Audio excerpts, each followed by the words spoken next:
యెబూసీయులదైన ఈ పట్టణము ప్రవేశించి దానిలో ఈ రాత్రి బస చేయడము రండని తన యజమానితో చెప్పగా,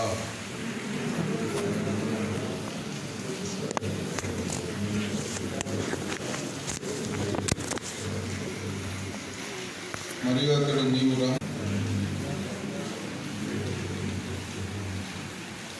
కావున వారు గిబియాలో రాత్రి గడుపుటకు అక్కడ చేరసాగిరి. అతడు చేరి ఆ ఊరి సంత వీధిలో నుండెను. బస చేయుటకు ఎవడును వారిని తన ఇంటికి పిలవలేదు.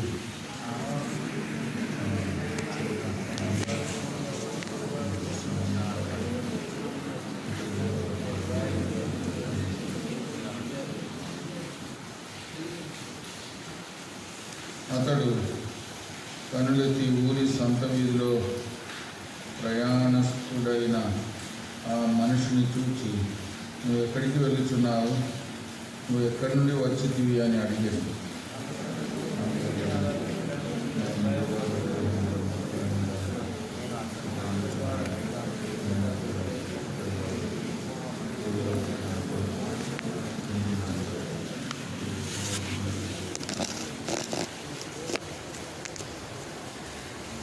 అయితే ఆ గాడిదలకు గడ్డి మొదలైన మేతయు నాకును నా పనికెత్తుకున్న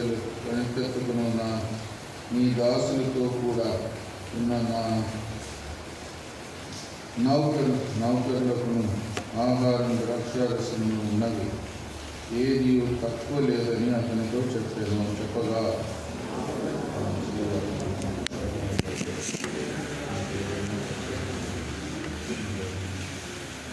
మెట్టుకు వీధిలో రాత్రి గడపకూడదని చెప్పి తన ఇంట అతను చేర్చుకొని వారి గాడిదలకు మేత సిద్ధపరచెను. అప్పుడు వారు కాలు కడుకొని అన్నపానములు పుచ్చుకొని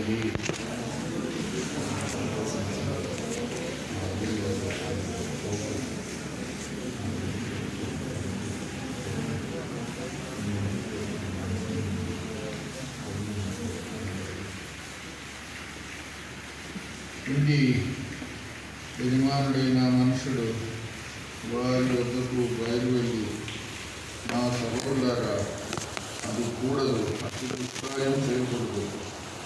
ఈ మనుషుడు నా ఇంటికి వచ్చిన కనుక మీరు ఈ వెరి పని చేయకూడి.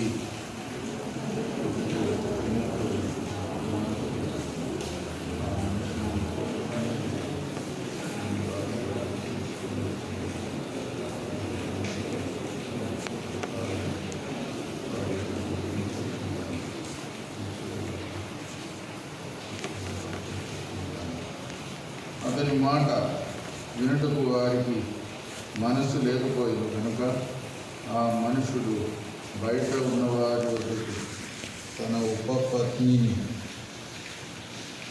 తీసుకొని పోగా వారు ఆమెను కూడి ఉదయం వరకు ఆ రాత్రి అంతయు ఆమెను చెరుపుచుండి తెల్లవారుగా వారు ఆమెను విడిచిపెట్టి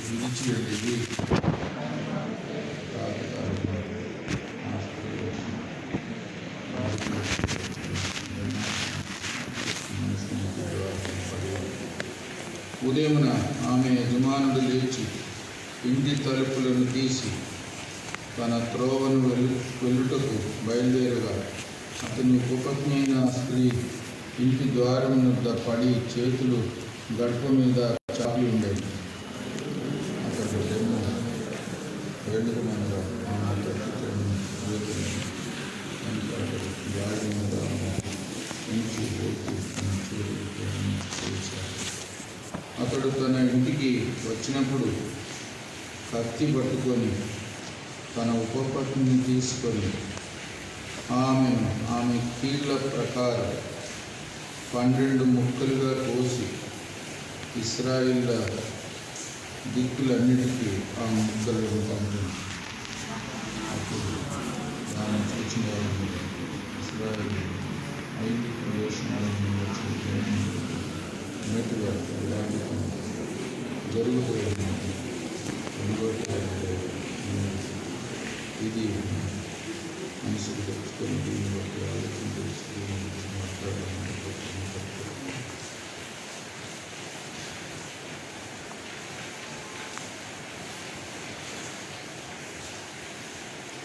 మొదటి వచనం, ఇశ్రాయేలుకు రాజు లేని దినములలో లేవీయుడైన ఒకడు ఎఫ్రాయిము మీద మన్యకు ఉత్తర భాగమున పరదేశిగా నివసించుచుండెను. అతడు యూదా బెత్లెహేము నుండి ఒక స్త్రీని తన ఉపపత్నిగా తెచ్చుకున్నాడు. రెండవ వచనంలో, అతని ఉపపత్ని అతన్ని విడిచి ఒకనితో వ్యభిచరించి యూదా బెత్లెహేములోని తన తండ్రి ఇంటికి పోయి అక్కడ 4 నెలలు ఉండేది.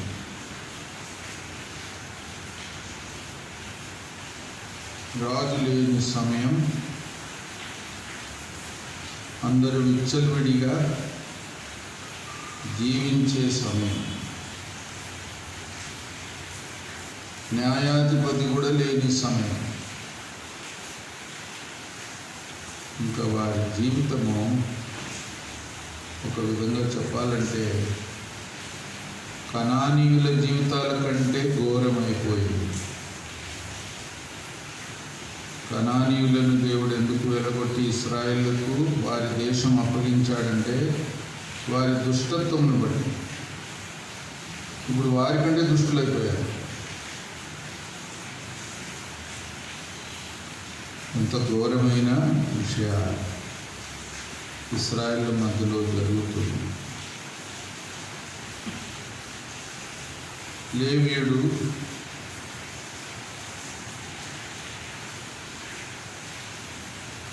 యూదా బెత్లెహేము నుండి ఒక స్త్రీని తనకు ఉపపత్నిగా తెచ్చుకున్నాడు.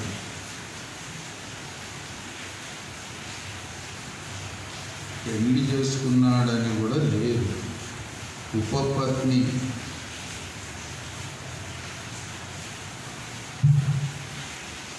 భార్యగా చేర్చుకుంటే ఎంత బాగుంటుంది, వివాహం చేసుకుంటే ఎంత బాగుంటుంది. దేవుని క్రమం చూస్తే ఒక్క పురుషుడికి ఒక భార్య, అదే దేవుని క్రమం. ఉపపత్ని అంటే భార్య ఉన్నా కూడా ఇంకొక ఆమెను తెచ్చుకోవడం ఉపపత్ని. అన్ని అక్రమాలే. అసలు భార్యాభర్తల జీవితం కూడా చాలా దైవికమైన, ఆత్మీయమైన, ఘనమైన, పరిశుద్ధమైన బంధుత్వం.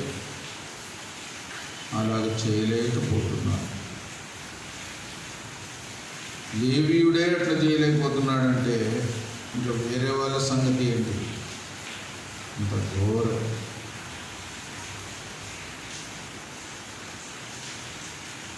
ఈమె రెండవ వచనంలో, అతని ఉపపత్ని అతన్ని విడిచి ఒకరితో వ్యభిచరించి యూదా బెత్లెహేములోని తన తండ్రి ఇంటికి పోయి అక్కడ 4 నెలలు ఉండేది. ఒక్కరితో వ్యభిచరించి అని తెలుగు బైబిల్లో వచ్చింది. ఇంగ్లీష్లో ఏముందంటే వేశ్యగా జీవించింది అని ఉంది. ఇంకా విచ్చలవిడిగా జీవించింది. ఇంకా వెళ్ళిపోయింది. 4 నెలలు తండ్రి దగ్గర ఉంటే ఎంత ఘోరమైన విషయం. అయితే భర్త తాను ప్రేమతో ఆమెతో మాట్లాడడానికి బయలుదేరింది.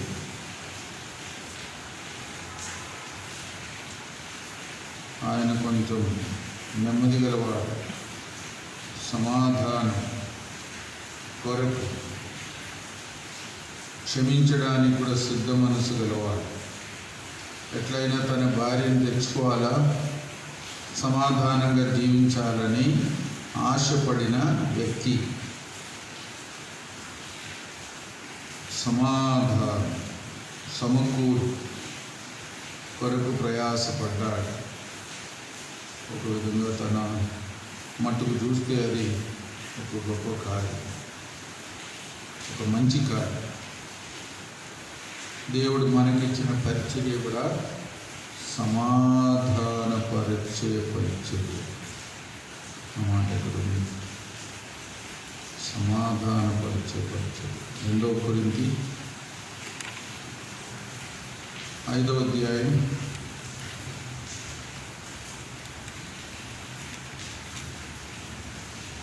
18వ వచనం.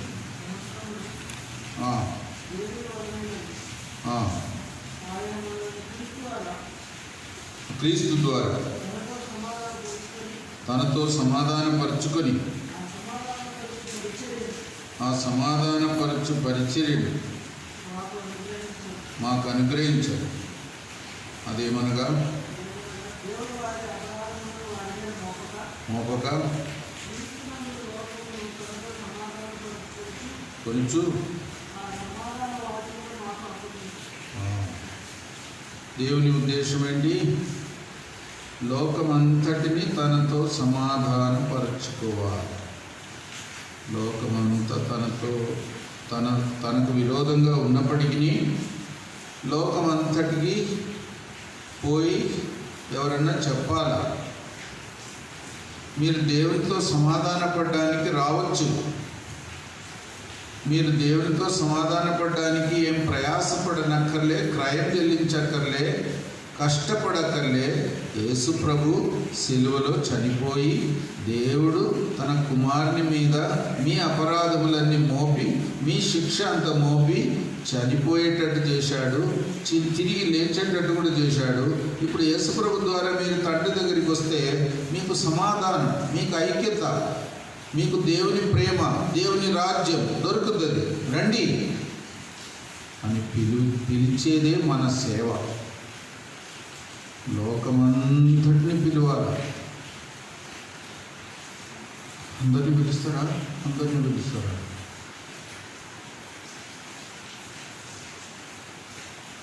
ఇప్పుడు కొంచెం లోకం అంతటి కొరకు ప్రార్థన చేస్తున్నాం. లేకపోతే మా ఊరిని కాపాడు, మా వాళ్ళని కాపాడు, ఎక్కువ అయితే మా దేశాన్ని కాపాడు. కానీ ఇప్పుడు పరిస్థితి ఎట్లుంది? లోకమంతటిని కాపాడు. అన్ని దేశాల వారిని కనికరించి, అన్ని దేశాల వారిని మీ వైపు మళ్లించుకోండి, వారికి కూడా రక్షణ ఇవ్వండి అని ప్రార్థన చేసే ఒక సందర్భం దేవుడు కలుగజేశాడు. అదే మన బాధ్యత. కాబట్టి ఎవరు కనబడినా సువార్త చెప్పాలి. ఎవరి కొరకు ప్రార్థన చేసినా వారికి రక్షణ ఉందా లేదా కనుక్కొని ఆ రక్షణ కొరకు ప్రార్థన చేయాలి. బంధువులు, స్నేహితులు, ఊరువారు, రోడ్డు మీద ఎవరు కనబడినా సరే రక్షణ పొందారా అని అడగండి, పరలోకానికి వస్తారా అని అడగండి.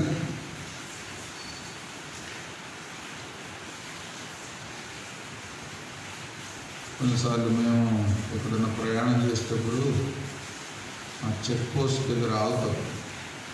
అప్పుడు ఎవరన్నా కారు దగ్గర కనబడితే వాళ్ళని కూడా మేము అడుగుతాం, పరలోకానికి వస్తారా అని అడుగుతాం. వాళ్ళు అనుకుంటారు కారులో వీళ్ళు పరలోకం పోతున్నారు. కారులో కాదు, యేసు ప్రభువుని నమ్మి పాపాలు ఒప్పుకొని జీవితం మారితే పరలోక రాజ్యం పోవచ్చు. మేము అట్లా పోతున్నాము, మేము అట్లా మారినాము, మీరు కూడా మారండి అని అప్పుడు కొంచెం వివరంగా చెప్తాం. కాబట్టి ఎవరినైనా సువార్త చెప్పడం, ఎవరికైనా సువార్త చెప్పడం మన బాధ్యత.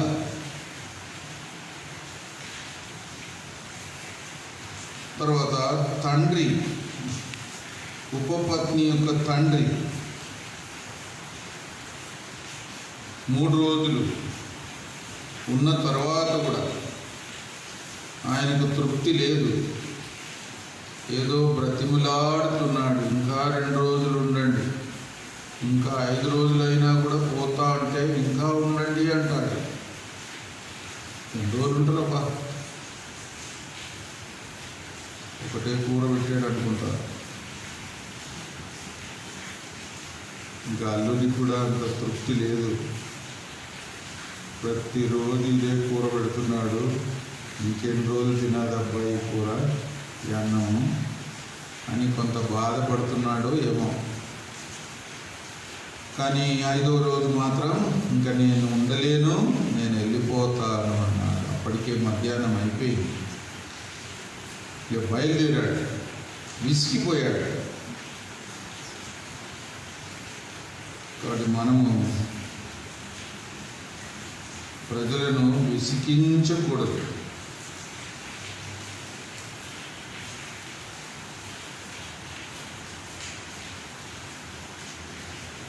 వాటి ప్రజలను ఎంతో మృదువుగా వారి అవసరతలు కూడా చూచి వారిని ఏ విధంగానైనా పరామర్శించి వారికి ఆతిథ్యం ఇవ్వడం మంచిదే.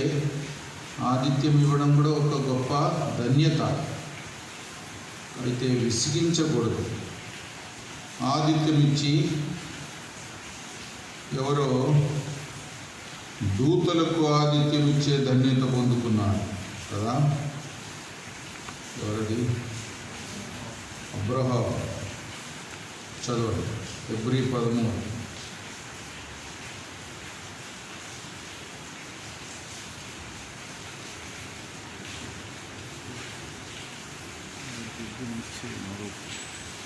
హెబ్రీ 13 చదవండి. సహోదర ప్రేమ ఉండని, ఆతిథ్యం చేయ మరొకటి, దాని వలన కొందరు ఎరుగకయే దేవదూతలకు ఆతిథ్యం చేసి, ఎరుగకయే. అబ్రాహాముకు తెలియలే ఎక్కడి నుండి వచ్చారో ఈ ముగ్గురని. అకస్మాత్తుగా తన ఇంటికి వచ్చారు. అప్పటి వరకు భోజనం చేసేసాడు. నేను అనుకుంటే ఏం మిగిలిలేదు కూడా. వెంటనే వంట చేపించాడు, వారికి వడ్డించాడు, నిలబడి వాళ్ళతో సంభాషిస్తున్నాడు ప్రేమతో. తర్వాత అర్థమైంది వారు దేవుని దూతలు. అందులో ఒక వ్యక్తి ప్రభువే. ఎంత ఆధిక్యత! కాబట్టి అబ్రహాము ఆతిథ్యం ఇచ్చే మనిషిగా ఉండి గొప్ప ఆధిక్యత పొందినాడు. దూతలకు పరిచర్య చేశాడు. ప్రభువుకే ఆతిథ్యం ఇచ్చాడు. కాబట్టి మనం ఎవరన్నా మన దగ్గరికి వస్తే చేర్చుకోవాలి. ఆ స్వభావం మంచిది. ఎవరన్నా కొత్త వాళ్ళు వచ్చినా కూడా, పరిచయం లేని వారు వచ్చినా కూడా చేర్చుకోవాలి. పరిచయం లేని వారు వస్తే చేర్చుకుంటారా? ఒక ఇంటికి ఒక దొంగ వచ్చాడు. ముసలామె ఏదో సౌండ్ వినబడిందని చూస్తే ఎవరో లోపలికి వచ్చి కిచెన్లో మూతలు తీసి చూస్తున్నాడు. అంటే దొంగకు ఆకలి అవుతుంది. మనం అయితే ఏం చేస్తామో కర్ర తీసుకుంటాం, లేకుంటే ఫోన్ చేస్తాం. ఏ నంబర్ చేస్తారు? 100. ఈమె ఆ దొంగతో ఏమడిగిందంటే, బిడ్డ ఆకలి అవుతుందా బిడ్డ అన్నది. ఇంకేమంటాడు? మూత తీసి చూస్తున్నాడంటే అదే కదా. ఎక్కడి నుండో తెచ్చి అన్నం కూడా పెట్టింది. అన్నం పెట్టిన తర్వాత సువార్త చెప్పింది. సువార్త చెప్తే ఆ దొంగ నమ్మాడు.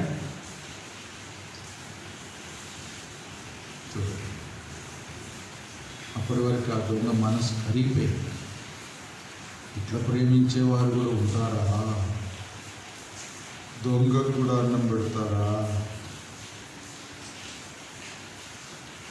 ఇంకొక దొంగ కూడా మారుమనసు పొందినట్టు బైబిల్లో ఉంది. ఎవరు? ఒనేసిము కూడా దొంగతనం చేసి పారిపోయి పౌలు దగ్గరికి పోతే, చెరసాల్లో ఉన్న పౌలు దగ్గర సువార్త విని రక్షణ పొంది ఫిలెమోను పత్రిక రాసి ఒనేసిము ద్వారా ఫిలెమోను దగ్గరికి పంపుతాడు. నువ్వు సహోదరుడుగా చేర్చుకో. ఇప్పుడు దాసుడుగా పారిపోయాడు, ఇప్పుడు శాశ్వతంగా నీ దగ్గర ఉంటాడు. ఏమన్నా అచ్చి ఉంటే నా లెక్కలో రాయి, అయినా నువ్వు నాకు అచ్చి ఉన్నావు, నీకు రక్షణ సువార్త చెప్పింది నేనే అని పౌలు రాస్తాడు. దాన్ని ఫిలేమోను ఇంటి వారు ఎంతో సంతోషంగా స్వీకరిస్తారు. ఒనేసిముని స్వీకరిస్తారు, పౌలు చెప్పిన మాటలను కూడా స్వీకరిస్తారు. ఎంత సంతోషం! అందుకే ఫిలేమోను పత్రిక మనకు బైబిల్లో వచ్చింది. అంత ఆతిథ్యం ఇవ్వడానికి, అంతగా క్షమించడానికి, అంత ప్రేమతో ఉండిన కుటుంబం ఫిలేమోను కుటుంబం. అందుకే వారి చరిత్ర అంతా కూడా బైబిల్లో ఒక పత్రికగా మారింది. కాబట్టి ఆతిథ్యం ఇవ్వడం ఈ అమ్మాయి యొక్క తండ్రిగా అలాగ చేశాడు. ప్రభువు కూడా ఎన్నో విషయాలు చెప్పాడు. నన్ను చేర్చుకునేవాడు, మిమ్మల్ని చేర్చుకునేవాడు, నన్ను చేర్చుకునేవాడు, చిన్న బిడ్డను చేర్చుకునేవాడు అన్నాడు, నన్ను చేర్చుకునేవాడు అవుతాడు. చదవండి 18 మత్తయి 5. మరియు ఇలాంటి ఒక బిడ్డను నా పేరిట చేర్చుకునేవాడు నన్ను చేర్చుకును. ఒక చిన్న బిడ్డను ప్రభు పేరిట చేర్చుకోవడం, ప్రభు చెప్పిన మాట ప్రకారం నన్ను చేర్చుకున్నవాడు అవుతాడు. ఇంకో మాట చదవండి 10:40 మత్తయి. మిమ్మును చేర్చుకునేవాడు, శిష్యులతో అంటున్నాడు, మిమ్మును చేర్చుకునేవాడు నన్ను చేర్చుకును, నన్ను చేర్చుకునేవాడు నన్ను పంపిన వారిని చేర్చుకును. ఎంత గొప్ప ఆధిక్యత! మిమ్మల్ని చేర్చుకునేవాడు నన్ను చేర్చుకొనుచున్నాడు, నన్ను చేర్చుకునేవాడు నన్ను పంపిన వాని చేర్చుకుంటున్నాడు. తండ్రినే చేర్చుకున్నట్టు ఎంత ఆధిక్యత! కాబట్టి ఇంకా ఎన్నో ఉన్నాయి. నా సహోదరుల్లో అల్పుడైన వారికి మీరు ఏదైనా చేసినట్లయితే అది నాకు చేసినట్టు అంటే కూడా చెప్తారు. అల్పుడైన వాడు, సహోదరులు అల్పుడైన వారికి ఏదైనా చేస్తే నాకు చేసినట్టే. అందుకే మనం ఎవరికైనా సహాయం చేయాలి, ఎవరికైనా ఎవరి మీదనైనా జాలి చూపించాలి, ఎవరినైనా చేర్చుకోవాలి. అది ఆతిథ్యం ఇచ్చే ధన్యత. అది మనం పోగొట్టుకోవద్దు. ఎవరైనా కష్టంలో మన దగ్గరికి వచ్చినప్పుడు వారిని మనం చేర్చుకోవాలి. అది మంచి మనసు. ఈ భార్య యొక్క తండ్రి అలాగా చేర్చుకున్నాడు ప్రేమతో.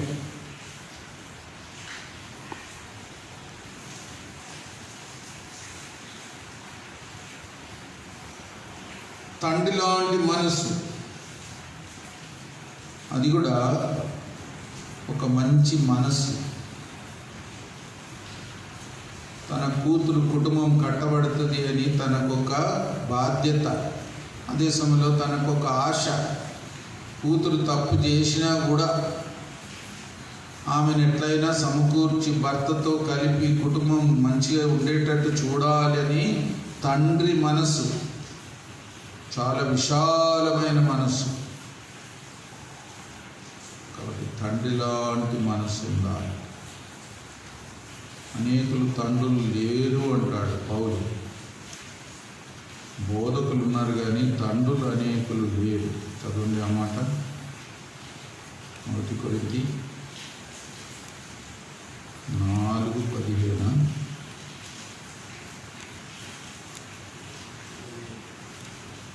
చదవండి. 1 కొరింథీ 4:15.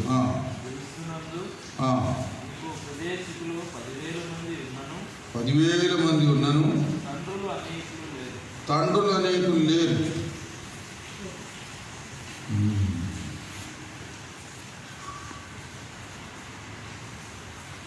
తండ్రిలాగా ఉండడం, సేవలు తల్లిలాగా ఉండడం, అదొక గొప్ప బిరుదు. అదొక గొప్ప అంతస్తు.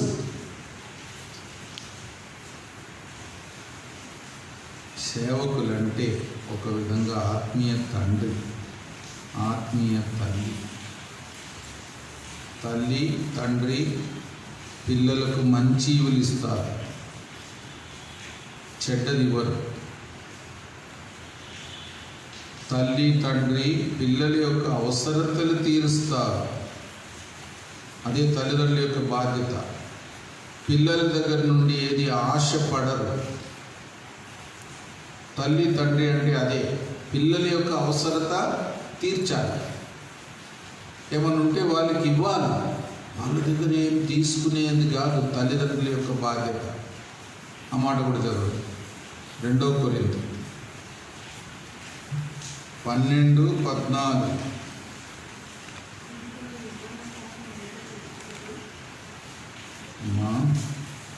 మళ్ళీ చదవండి. ఇదిగో మూడవసారి ఎద్దకు వచ్చుటకు సిద్ధముగా ఉన్నాను. వచ్చినప్పుడు మీకు భారముగా ఉండను. మీ సొత్తును కాదు. చూడండి, మిమ్మునే కోరుచున్నాను. పిల్లలు తండ్రుల కొరకు, తల్లిదండ్రుల కొరకు కాదు, తల్లిదండ్రులే పిల్లల కొరకు ఆస్తి కూర్చదగినది కదా. పిల్లలు తల్లిదండ్రులకు ఆస్తి సమకూర్చడం కాదు, తల్లిదండ్రులే పిల్లల కొరకు ఏదైనా సమకూర్చాలి. తల్లిదండ్రుల యొక్క బాధ్యత అది. కాబట్టి తండ్రిలాగా ఉండాలి, తండ్రిలాంటి మనస్సు ఉండాలి. నిజమైన సేవ అంటే అట్లా ఉంటుంది. ఒక గొప్ప స్థాయిలో సేవ చేయాలంటే అలాగ చేయాలి. అందుకే పౌలు కూడా అలాంటి సేవ చేశాడు. ఇంకా చాలామంది అలాగా కావాలని ఆశతో ఆ మాట అన్నాడు. తండ్రులు అనేకులు లేరు, బోధకులు వేల మంది ఉన్నారు. బోధకులు చేయకండి, సర్లే తండ్రులు చేతులు ఎత్తండి. ఇప్పుడు ఎవరు ఎత్తారు? బోధకులు అంటే ఎత్తుతారు కానీ. కాబట్టి తండ్రులుగా ఉండేవారు అరుదు. పౌలు యొక్క భారం అది, దేవుని భారం అది, దేవుని ప్రజల యొక్క అవసరత అది. అలా ఉండాలి. కాబట్టి ఈ తండ్రి చాలా వారి ఇల్లు కట్టబడాలని వారి కొరకు ప్రయాసపడుతున్నట్టు మనకు కనబడుతుంది. అలా ఉండాలి. తర్వాత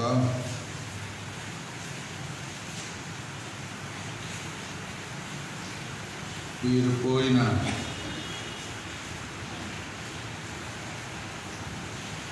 బయలుదేరిన తర్వాత బెంజమిన్ గోత్రానికి వచ్చినప్పుడు అక్కడున్న అక్రమస్తులు కొంతమంది ఈ పురుషునితోనే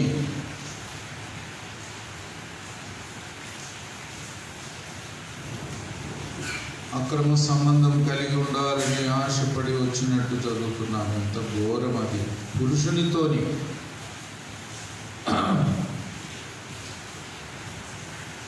కాబట్టి అలాంటి ఘోరమైన విషయాలు ఇశ్రాయేలు మధ్యలో జరగడము ఎంత విషాదకరం.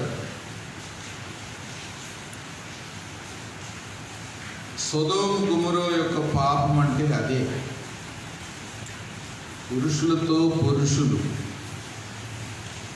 స్త్రీలతో స్త్రీలు సంబంధం కలిగి జీవించడానికి తెగించడం. ఇప్పుడు మన దేశంలో కూడా చట్టం వచ్చిందంట. ఎంత ఘోరం కదా! పురుషుడు పురుషుడిని పెళ్లి చేసుకోవచ్చు. ఇది పాశ్చాత్య దేశంలో జరుగుతున్న విషయం. ఇప్పుడు మన దేశానికి కూడా వచ్చిందంట. సొదొమ గొమొర్రా యొక్క పాపం అదే. లోతు ఇంటికి పోయిన దూతలను కూడా అలాగ చేయడానికి మనుషులు ఇల్లును చుట్టుకున్నట్టు చదువుతారు. ఎంత ఘోరం! అందుకే సొదొమ గొమొర్రాను దేవుడు కాల్చేశాడు, అగ్ని కురిపించాడు. ఇంకా అలాంటి పాపములను దేవుడు సహించలేడు అనే రుజువు.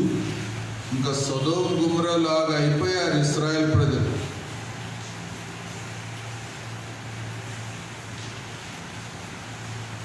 ఇశ్రాయేల్ ప్రజలు సొదొమ గొమొర్రాలాగా అయ్యారు అనే మాట కూడా ఉంది. ఎక్కడుంది? ఎవరికన్నా గుర్తుందా? యెషయా 1వ అధ్యాయం.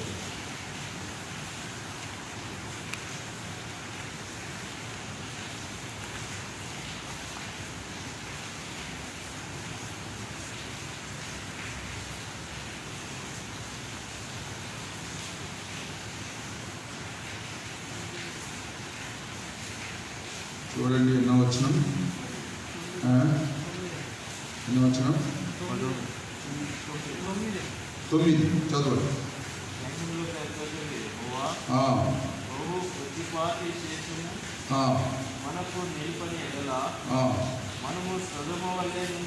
సొదొమ వలె నుండుము. గొమొర్రాతో సమానముగా ఉండుము. అంత ఘోరమైన పరిస్థితిలోనికి దిగజారిపోయారు ఇశ్రాయేలు మధ్యలో ఉండిన కొంతమంది వక్రజనం, దుష్టజనం.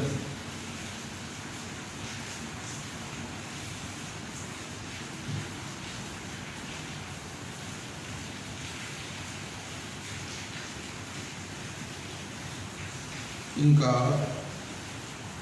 ఈ లేవీయుని భార్యను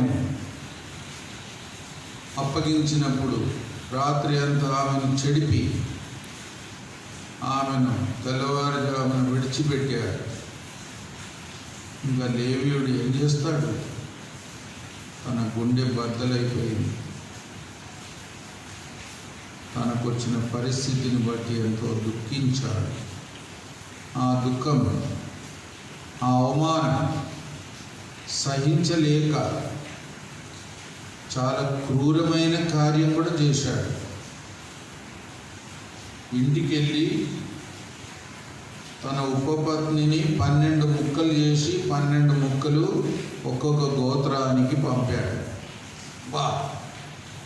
ఇలాంటి విషయాలు ఎక్కడైనా జరుగుతుందా? అసలు ఏ దేశంలో అన్నా జరుగుతుందా?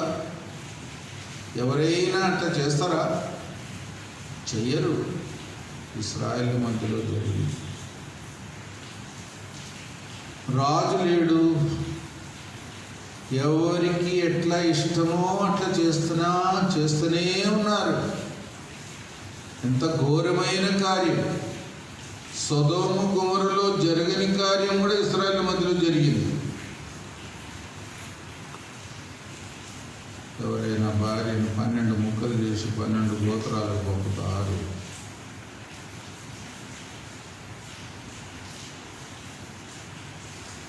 అంత ఘోరమైన కార్యం.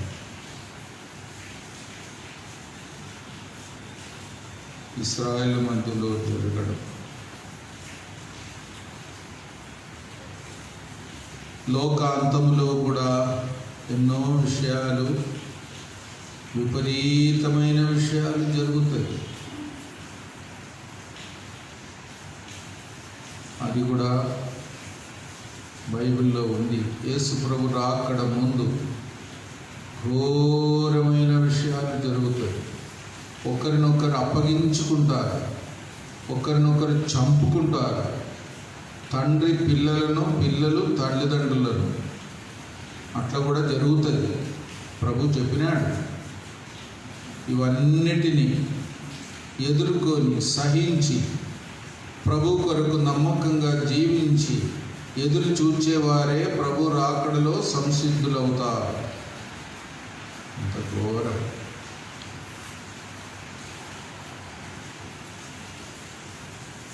అందుకే మనం ఆశ్చర్యపోవద్దు. లోకం యొక్క అంతంలో అనేక విషయాలు, మనం అనుకోని విషయాలు కూడా జరుగుతాయి. లూకా 21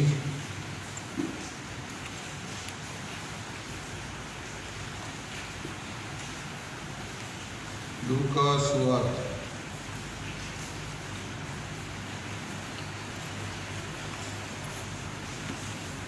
21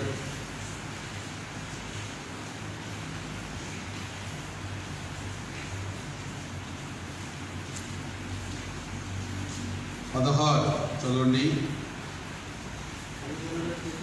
తల్లిదండ్రుల చేతలు, సహోదరుల చేతలు, బంధువుల చేతలు, స్నేహితుల చేతలు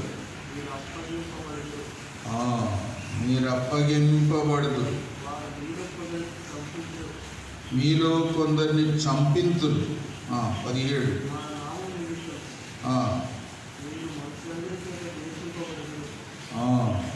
ద్వేషింపబడదు.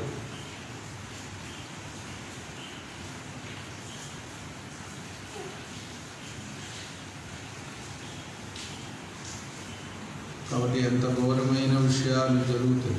ఆకాశంలో కూడా శక్తులు కూడా కదిలించబడతాయి.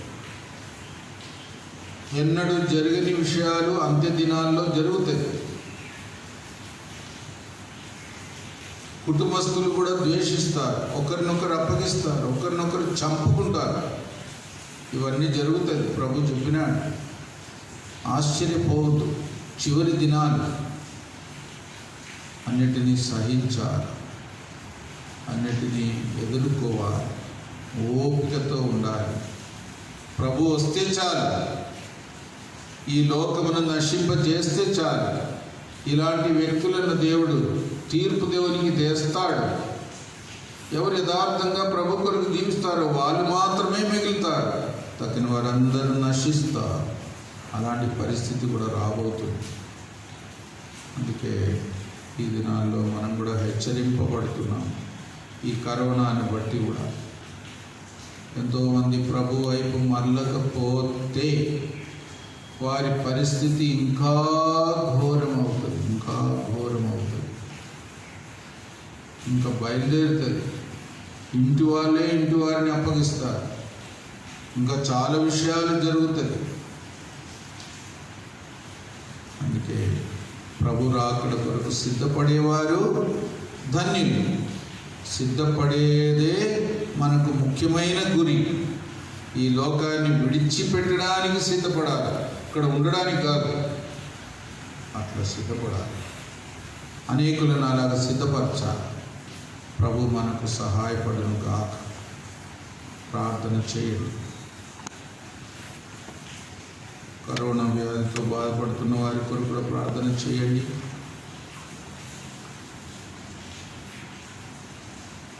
పోసన్న కొంచెం బాగున్నాడు కదా, కొంచెం బాగున్నాడు.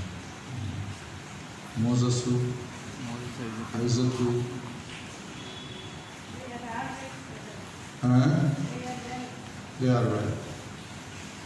జోసఫ్ బాగానే నడుస్తున్నాడా, పరిగెత్తున్నాడు. సరే, ఎవరెవరు బాగలేరో వాళ్ళ కొరకు ప్రార్థన చేయండి. ఇంకా కొంతమంది సేవకులు కూడా కష్టంలో ఉన్నారు.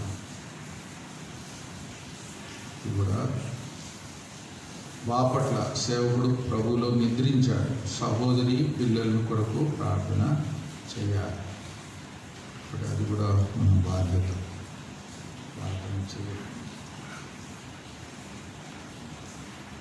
ఇంకెక్కడో సేవకుడు ఇద్దరికి కరోనా వచ్చిందని చెప్పారు. ఎవరది? జరుబాబు, సులోచన, వారి కొరకు కూడా ప్రార్థన చేయండి. తర్వాత ఇంకెవరు కూడా సేవకురాలు ఇద్దరికి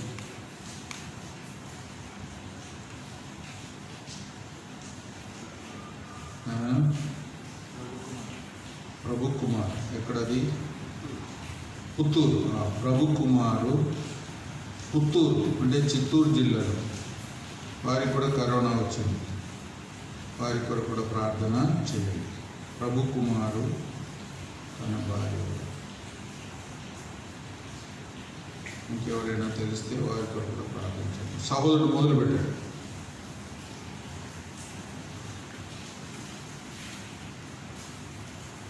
చేయండి, ఎవరైనా చేయండి. ఎవరో చేస్తానన్న వ్యక్తి ఏమయ్యాడు సడన్గా.